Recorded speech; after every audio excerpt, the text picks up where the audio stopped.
فَهُوَ يُخْلِفُهُ، اللہ کہہ رہا ہے کہ میں بادشاہوں کا بادشاہ یہ وعدہ کرتا ہوں کہ تمہیں جو تم نے صدقہ کیا ہے اس سے بہتر بدلہ میں تمہیں دوں گا۔ وَهُوَ خَيْرُ الرَّازِقِينَ، یہ سورہ نساء کی آیت ہے، میں اپنی طرف سے نہیں پڑھ رہا، اللہ ہم سے وعدہ کر رہا ہے کہ میں تمہیں بہتر سے بہتر بدلہ دوں گا، اور جو اللہ جس چیز کو بہتر کہے وہ کیا چیز ہوگی۔ آج قصص الحدیث میں سے ہم 8ویں اسٹوری انشاءاللہ بیان کریں گے۔ صحیح مسلم کے اندر یہ واقعہ لکھا ہوا ہے، اللہ کے نبی صلی اللہ علیہ وسلم نے ارشاد فرمایا کہ پچھلی قوموں میں سے ایک شخص جو ہے صحرا میں سفر کر رہا تھا، تو اس نے آسمان پر ایک بادل کو جاتے ہوئے دیکھا، اس بادل سے آواز آئی اسقی حدیقۃ فلان، کہ اے بادل تو فلاں شخص پر جا کر فلاں کے باغ پر جا کے برس۔ اس شخص نے یہ آواز سنی تو بادل کو دیکھا، تو ایک بادل کے جھنڈ سے علیحدہ ہوا اور وہ آگے چلتا گیا، اور اس ایک جگہ پر وہ برسا جو بالکل سیاہ جو ہے چٹانوں جیسی جگہ تھی، زمین تھی، وہاں پہ وہ برسا۔ پھر وہ پانی جو ہے نیچے کی طرف جاتے جاتے ایک نالے میں وہ جانے لگا، اس نے نالے کا پیچھا کیا۔ اب نالے کا پیچھا کرتے کرتے وہ شخص، حدیث کا مفہوم ہے، ایک جو ہے کسان کی کھیتی میں پہنچا، اس نے دیکھا کہ ایک شخص جو ہے زمین کو ہموار کر رہا ہے تاکہ جو نالے سے پانی آئے وہ اس کی زمین میں داخل ہو سکے۔ تو پھر اس شخص نے جو صحرا سے گزر رہا تھا کسان سے پوچھا، یا عبداللہ مسمک، اے اللہ کے بندے تیرا نام کیا ہے؟ کسان نے اپنا نام بتایا، تو اس شخص نے اپنے دل میں کہا کہ یہ تو وہی نام ہے کہ جس کا نام بادل سے لیا گیا تھا کہ فلاں کے باغ پر برس۔ تو پھر وہ آدمی جو کسان تھا وہ اس سے کہنے لگا کہ تم یہاں پر دور دراز کیسے آ گئے؟ تو یہ اس نے پھر اپنی سٹوری سنائی، جسے اللہ کے نبی صلی اللہ علیہ وسلم نے صحابہ کو سنایا، جس کا مفہوم ہے کہ وہ کہنے لگا کہ میں گزر رہا تھا، میں نے بادل سے آواز سنی، پھر میں پانی کا پیچھا کرتے کرتے تمہارے باغ تک پہنچا، اور میں نے دیکھا کہ یہ سارا کا سارا پانی جو ہے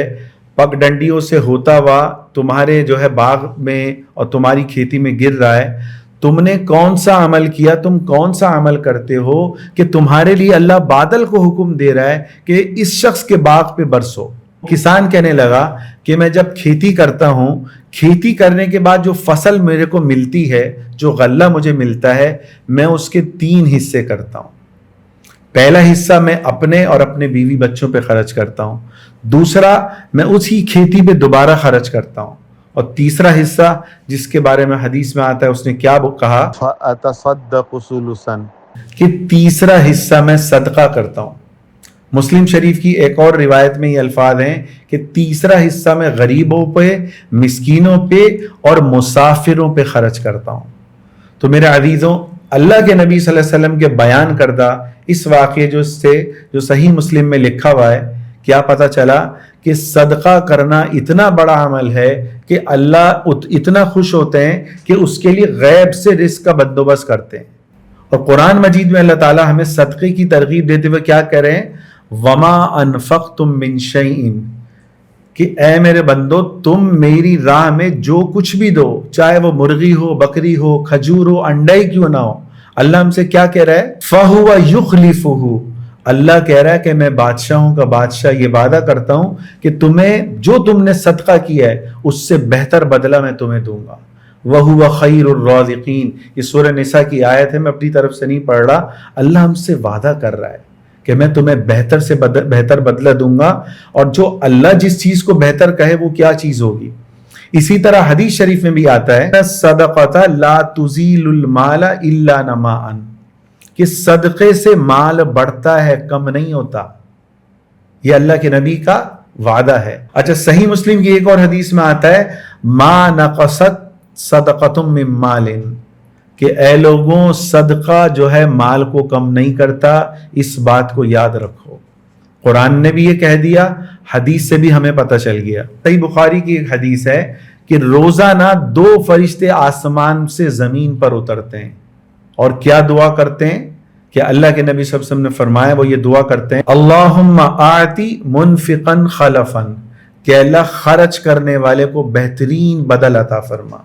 یعنی معصوم فرشتوں کی اگر کسی کو دعا چاہیے، رزق میں برکت چاہیے، آج ہم آگے بھاگے بھاگے پھرتے ہیں لوگوں کے پاس کہ بھائی کوئی وظیفہ بتا دیں. اللہ کے نبی صلی اللہ علیہ وسلم نے بتا دیا مال میں برکت چاہتے ہو تو صدقہ کرو. ایک اور حدیث میں آتا ہے کہ صدقہ کرو چاہے آدھی کھجور ہی کیوں نہ ہو. حدیث کا لفظ ہے یہ, آدھی کھجور ہی کیوں نہ ہو.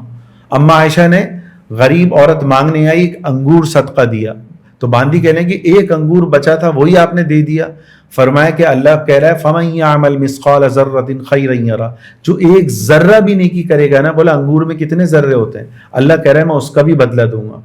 ایک حدیث میں آتا ہے قیامت کا دن جو احادیث سے پتہ چلتا ہے کتنا بڑا سخت ہوگا کہ سورج چند ہاتھ اوپر ہوگا, زمین تانبے کی بن جائے گی, اور مائیں دودھ پیتے بچے کو زمین پر بچھائیں گی کہ میرے پیر نہ جلیں, اس کے اوپر کھڑی ہوں گی. اس دن ہر شخص گناہوں کی نحوست کی وجہ سے پسینے میں ڈوبا ہوا ہوگا, تو جو صدقہ دینے والا ہوگا حدیث میں آتا ہے وہ اپنے صدقے کے سائے میں ہوگا. تو اگر ہم چاہتے ہیں کہ قیامت کے دن یہ صدقہ ہمارے کام آئے, اور حدیث شریف میں آتا ہے اپنا مال وہ ہے جو آگے بھیج دیا, جو بچ گیا وہ تو وارثوں کا مال ہے. آج جو ہم آخرت میں بھیجیں گے, آخرت کی کرنسی, آخرت کا سکہ وہ ہے, وہ نیکیاں ہیں جو آج ہم کر کے جائیں گے, وہ مال ہے جو ہم آج صدقہ کر دیں گے. اللہ تعالی ہم سب کو کثرت سے زیادہ غریبوں کی مدد کرنے کی توفیق عطا فرمائے, کیونکہ حدیث میں آتا ہے جس نے کسی کی پریشانی کو دور کیا, اللہ فرماتے ہیں میں اس شخص کی پریشانی اس وقت دور کروں گا جب اس کو میری ضرورت ہوگی. اللہ تعالی ہمیں عمل کرنے کی توفیق عطا فرمائے. اور بھئی قصص الحدیث سیریز کی یہ 8ویں یا 9ویں اسٹوری ہے. اگلی اسٹوری کا آپ انتظار کریں اور کوشش کریں اس کو زیادہ سے زیادہ پھیلائیں.